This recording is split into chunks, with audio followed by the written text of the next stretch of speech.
പ്രിയമുള്ള പ്രേക്ഷകരെ നമസ്തേ. ഇവിടെ ചർച്ച ചെയ്യുന്നു ശ്രീ മേൽപ്പത്തൂർ നാരായണ ഭട്ടപാദനാൽ വിരചിതമായ ശ്രീമൻ നാരായണീയത്തിലെ ദക്ഷചരിതം, വൃത്തവധം തുടങ്ങിയ ഭാഗങ്ങൾ പ്രതിപാദിക്കുന്ന 23-ാമത്തെ ദശകത്തിലെ 9-ാമത്തെ ശ്ലോകം.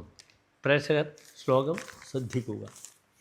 അത്യന്തസംഗവിലയായ ഭവത് പ്രണുന്നോ നൂനം സ രൂപ്യഗിരിമാപ്യ മഹസ്സമാജേ നിശങ്കമംഗകൃതവല്ലഭമംഗജാരിം മുത്തം ശങ്കരൻ പരിഹസന്നുമയാഭിഷേപേ.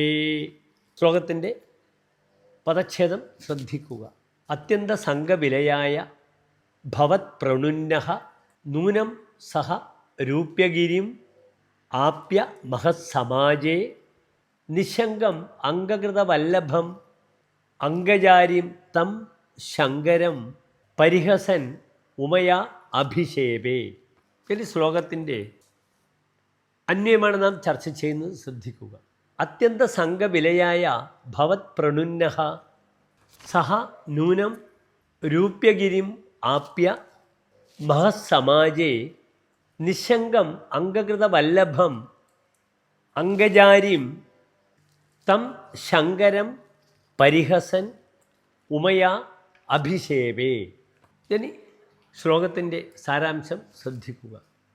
വൈഷയികമായ ആസക്തിയിൽ നിന്നും ഭഗവാന്റെ നിർദ്ദേശപ്രകാരം പിന്തിരിഞ്ഞ ആ ചിത്രകേതു രാജാവ് കൈലാസത്തിൽ എത്തിച്ചേരുന്നു.